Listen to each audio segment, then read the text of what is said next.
നമസ്കാരം. വന്നാൽ മരണമുറപ്പ്, രക്ഷപ്പെടുക അസാധ്യവുമാണ്. തലച്ചോർ തിന്നുന്ന അമീബ രോഗം ഇങ്ങനെയെന്ന് ആരോഗ്യലോകം ഉരുവിടുമ്പോൾ കേരളം രക്ഷപ്പെടുത്തിയത് രണ്ടുപേരെയാണ്. അമീബിക് മസ്തിഷ്ക ജ്വരത്തെ തോൽപ്പിച്ച് സംസ്ഥാനത്തിന്റെ പൊതുജനാരോഗ്യ മേഖല ലോകത്തിന് മാതൃകയായി കൊണ്ടിരിക്കുന്ന കാഴ്ചയാണ് ഇപ്പോൾ പത്രമാധ്യമങ്ങളിലും സമൂഹ മാധ്യമങ്ങളിലുമൊക്കെ നിറഞ്ഞു നിൽക്കുന്നത്. കോഴിക്കോട് ചികിത്സയിലായിരുന്ന തിക്കോടി സ്വദേശി അഫ്നാൻ ജാസിം എന്ന 14-കാരനാണ് ആദ്യമായിട്ട് രോഗമുക്തി നേടിയിരുന്നത്. രാജ്യത്ത് അപൂർവമായാണ് അമീബിക് മസ്തിഷ്ക ജ്വരം സ്ഥിരീകരിച്ച ഒരാൾ രോഗമുക്തി നേടിയത്. ഇത് വളരെ അസാധാരണവും ഭാഗ്യവും കൊണ്ടൊന്നുമല്ല. പൊതുജനാരോഗ്യ മേഖല എത്രത്തോളം ജീവസുറ്റതാണെന്നുള്ളതിന്റെ തെളിവാണ് ഇവിടെ പ്രകടമായിട്ട് നമുക്ക് കൂട്ടിവായിക്കാൻ കഴിയുന്ന ഒരു വസ്തുത.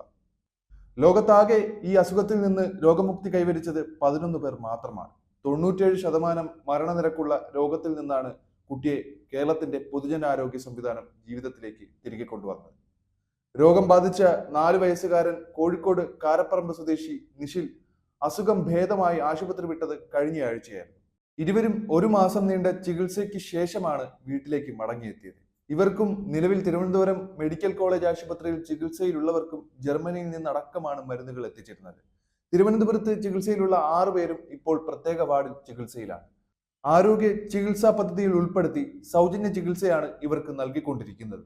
വടക്കൻ കേരളത്തിൽ അമീബിക് മസ്തിഷ്ക ജ്വരം ഉണ്ടായപ്പോൾ തന്നെ പ്രതിരോധ പ്രവർത്തനങ്ങൾ സംസ്ഥാനം ശക്തമാക്കിയിട്ടുണ്ടായിരുന്നു.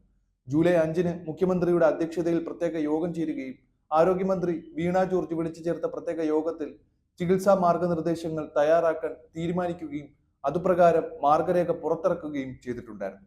രാജ്യത്ത് ആദ്യമായാണ് ഒരു സംസ്ഥാനം അമീബിക് മസ്തിഷ്ക ജ്വരത്തിന് സമഗ്രമായ മാർഗരേഖ പുറത്തിറക്കുന്നത്.